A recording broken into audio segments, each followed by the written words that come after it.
So, in this segment, we're going to be talking about why Northern Ireland will be shielded from a no deal Brexit to an extent.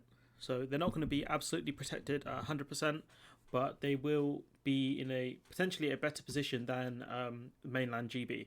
So, anyways, let's get into this article. So, if the UK and EU do not agree a deal, do not agree a post-Brexit trade deal, Northern Ireland will be shielded from the direct impacts of a no-deal Brexit in a way the rest of the UK will not.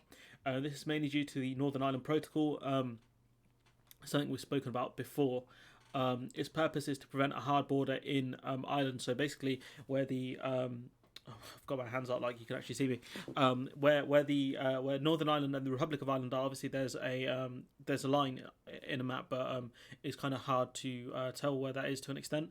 And so the point is they don't want to have a border where that line is on an atlas, and so where they put the border basically is between Great Britain, so England, Wales, and Scotland, and Northern Ireland, so that they avoid a hard border in Ireland, and so excuse me.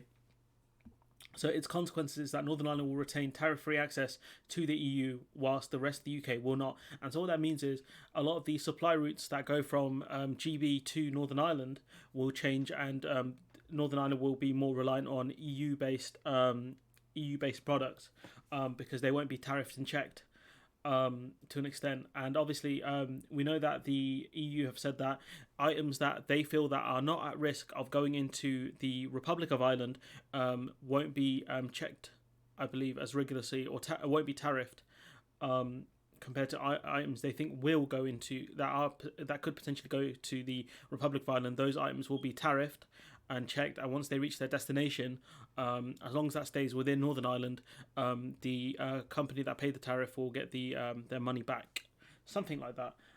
So the EU and UK agreed they wanted to avoid new checks on goods crossing the border between Northern Ireland and the Republic of Ireland. That is achieved by keeping the Northern Ireland in the EU single market for goods, and by having Northern Ireland apply EU customs at its ports.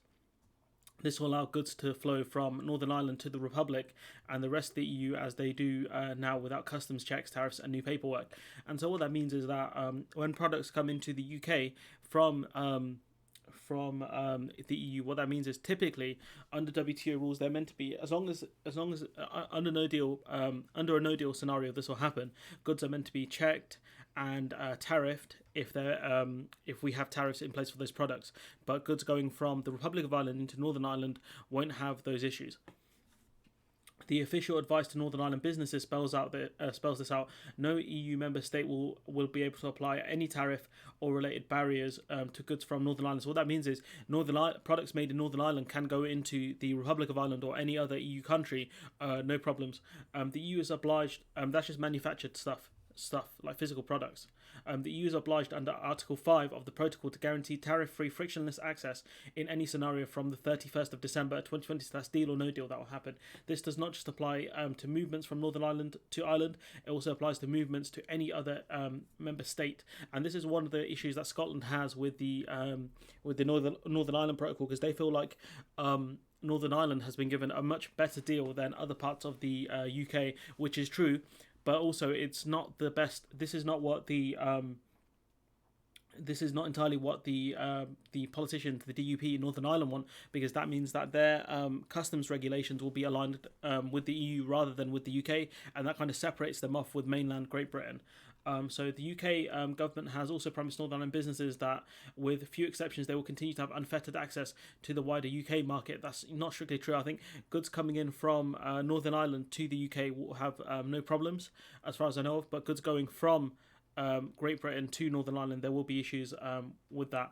So however, the flip side of the protocol is that goods, particularly food arriving into Northern Ireland from the rest of the UK, will be subject to a new range of controls and checks. A very small proportion of GB Northern Ireland trade could be hit with tariffs, and they say it will be hit under a no deal. Earlier this week, the UK and EU reached an agreement. Also, side note, a very small proportion of GB Northern Ireland trade could be hit with tariffs. That's even if we get a deal, depending on what the quotas and tariffs are like. So Northern Ireland may be able to mitigate disruption at the English Channel ports in a way other parts of the UK cannot. For many businesses on the island of Ireland, it is the easiest way to get their goods into the EU is a ferry to Britain to drive to a channel port and then across a short ferry trip. In anticipation of disruption at the channel, ferry companies have greatly increased their capacity en route to the EU from Irish ports, particularly Rosslare. And so, what the EU, I don't have a map in front of me, but what the EU are going to do is just bypass the UK entirely, go all the way around the UK to Ireland. And I think they'll do the reverse for products going from Ireland to, say, for example, Amsterdam.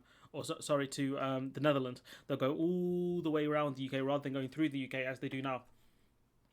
So this will allow Northern Ireland companies to make what is an intra-single market movement with no checks or paperwork. If there is no deal, people in Northern Ireland should also retain access to the European Health Insurance Card or a similar scheme. The EHIC currently entitles you to state-provided medical treatment if you fall ill or have an accident in any EU country, or in Switzerland, Norway, Iceland, and Liechtenstein, where the scheme also applies. So that's something that the UK, people from GB will not have. That includes myself. So what that means is I'll probably have to get travel insurance if I want to go to an EU country. The UK government has also been in talks separate from main trade negotiations for a new healthcare agreement with the EU. However, the Irish government has said that if the UK does not reach agreement, it will step in. I don't know what that even means, like what they can do. On Thursday, the Irish Department of Foreign Affairs told the Irish News the scheme is designed to address any loss of access to EHIC rights by eligible Irish, British and EU citizens who are residents of Northern Ireland and do not maintain an EHIC or equivalent rights under the withdrawal agreement, EU regulations or otherwise. The Irish government is also looking at ways to give students at Northern Ireland universities continued access to the Erasmus scheme. So it is an EU program. So that's the Erasmus scheme. It's an EU program that helps students study in other countries. I've met quite a few Erasmus students. So whether or not there is a deal, people in Northern Ireland will not be able to use their rights under the Good Friday Agreement to maintain freedom of movement in the EU. So that's interesting. So people will not be able to use their rights under the Good Friday Agreement to maintain freedom of movement in the EU. So does that mean people in Northern Ireland will have to get a visa to go into the EU? I'm pretty sure that's not the case.